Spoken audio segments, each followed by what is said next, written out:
I'm Anne. The sound of shattering glass still rings in my ears, and the acrid smell of spilled wine lingers in my nostrils. It was a moment that changed everything, a moment when the mask of family unity finally slipped off. My father stood there, his face as white as a sheet, the phone in his hand seemingly weighing 1,000 pounds. The wine glass he'd been holding lay in pieces on the floor, a pool of deep red spreading across the hardwood like a stain on our so-called family bond. My mother stared at me, her eyes wide with disbelief and betrayal, though it was she who'd shown nothing but greed and coldness before. They'd come here with a file, a flimsy, poorly made agreement that would have given my sister, Emily, the entire $1,800,000 I'd just won. Sign it right now, and, my father had thundered, slamming the file on the table. All $1,800,000 belongs to your sister. You don't get to keep a single cent. My mother leaned in, her voice icy. Emily has 3 children. What do you have? A dead-end job as a hospice nurse. This is family money. You stole it from her the moment you won. But what they didn't know was that I'd been prepared. 90 minutes earlier, my dear grandmother, Clara, who was in the final stages of her life, had pressed 2 crumpled dollars into my hand and whispered, "Buy me a Lucky Wednesday's scratch off." I'd gone to the local convenience store, scratched the ticket right at the counter, and to my shock, won $1,800,000. The store owner, Mr. Miller, recognized the charm on my keychain, a tiny owl that my grandmother had given me when I graduated from nursing school. He told me how my grandmother had once helped him buy his first work uniform when he was just a kid, and his mother was struggling to make ends meet. That small act of kindness, all those years ago, had left an indelible mark on him. I knew then that this win was more than just money, it was a sign, a chance to finally stand up for myself and for the woman who'd truly loved me. Over the past few years, my relationship with my parents had been nothing short of a nightmare. I was born into a family where my sister, Emily, was the golden child. She was beautiful, charming, and could do no wrong in my parents' eyes. I, on the other hand, was the responsible one. It started when I was 9 years old. Emily, who was 6 at the time, knocked over my grandmother's antique vase while reaching for a cookie. Instead of scolding her, my mother looked at me, sitting on the couch reading a book, and said, "And why weren't you watching her?" I took the blame and the punishment. Later, when I graduated from nursing school and decided to work in hospice care, my mother was furious. "You're leaving real medicine to take care of dying people? That's a waste of your education," she sneered. She never once asked about my work or how I felt about it. In 2022, Emily called me in the middle of the night, sobbing. Her husband, Tom, had a business idea, a bakery. They needed $20,000 to get it off the ground, and she knew I had that money saved up for a down payment on a small apartment. She begged and pleaded, saying she'd never asked me for anything before. I gave in, though she'd asked for favors many times in the past. The bakery opened, but it closed 6 months later, and she never mentioned repaying the money. Neither did my parents. My grandmother, Clara, was the only one who truly understood me. For 6 years, I visited her every other Sunday at the Shady Grove Memory Care Facility. It was a 2-hour round trip, but I didn't mind. The nurses there knew me by my coffee order, a large black coffee with an extra shot of espresso, because those long drives could be exhausting. I made her a music box for her 80th birthday. It was made of oak wood with copper hinges. Inside, there was a small mechanism that played Canon in D if you wound the key 4 times.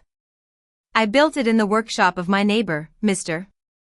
Johnson, who was a retired carpenter and taught me how to use the tools. When I gave it to her, she held it for a long time, running her fingers over the smooth wood. "I'll keep something very precious in here," she said with a smile.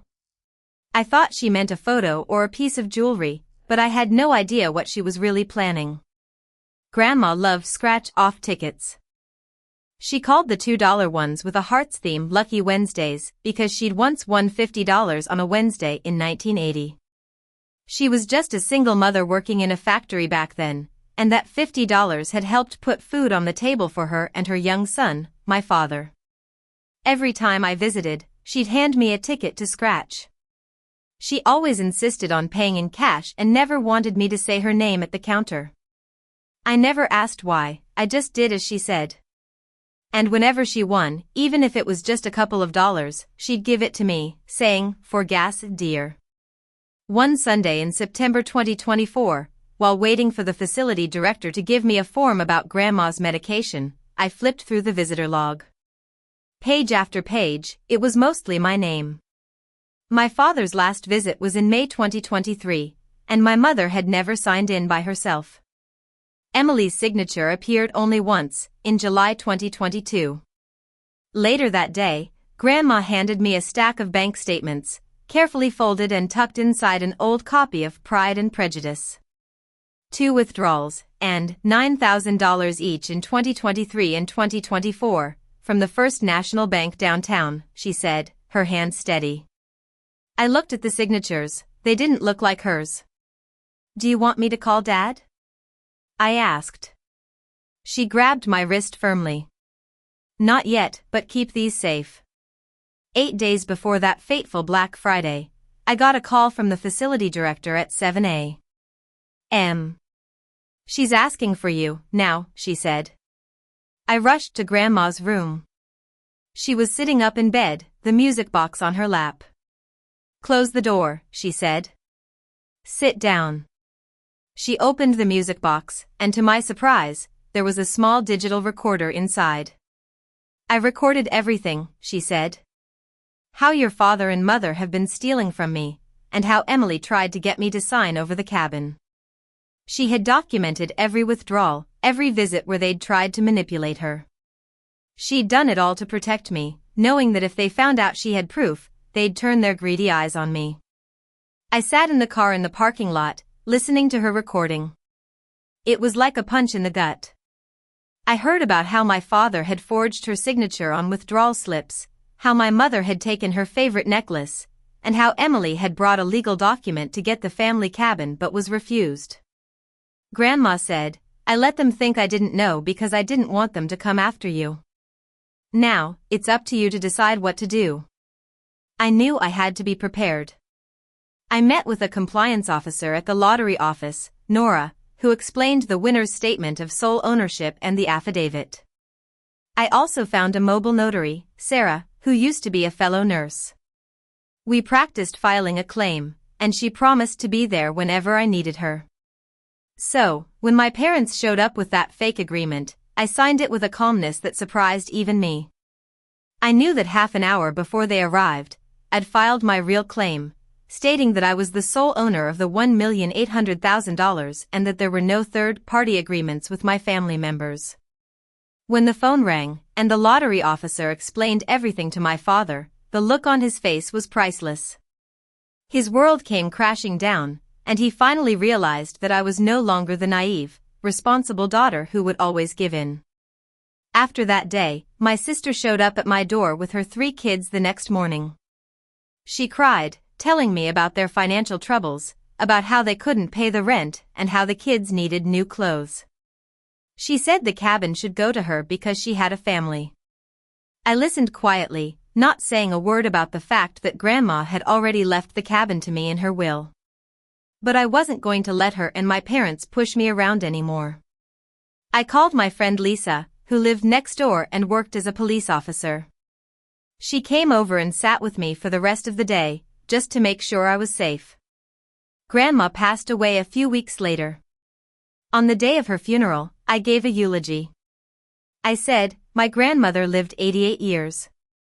She was quiet for most of them, not because she had nothing to say, but because she was waiting for the right person to listen. She let me be that person, and I will spend the rest of my life honoring her memory. After the funeral, the investigator from the Elder Justice Office called. They had received all the evidence I'd sent, the recording, the bank statements, and the notes from Grandma's roommate. My parents were given a choice: pay $90,000 in restitution to Grandma's estate or face criminal charges for elder financial exploitation. They chose restitution.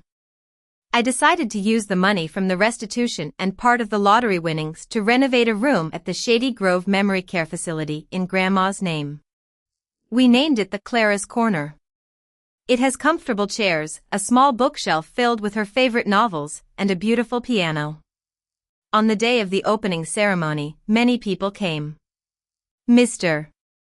Miller, the store owner, was there with his wife. Sarah, the notary, and Lisa, my neighbor, were also in attendance. I looked around, and I knew that this was what Grandma would have wanted. She'd spent her life being kind, even to those who took advantage of her. And now, she was being remembered in a place where she'd spent her final years. I still keep the small owl charm on my keychain. Every time I look at it, I think of Grandma. She was the one who taught me the true meaning of love, kindness, and standing up for what's right. And I'll never forget the lessons she left me, lessons that will guide me through the rest of my life. If you've made it this far into my story, I want to encourage you to be the person who listens. There are so many people in our lives who are quiet, not because they have nothing to say, but because they're waiting for someone to hear them. Don't let them wait as long as my grandmother did.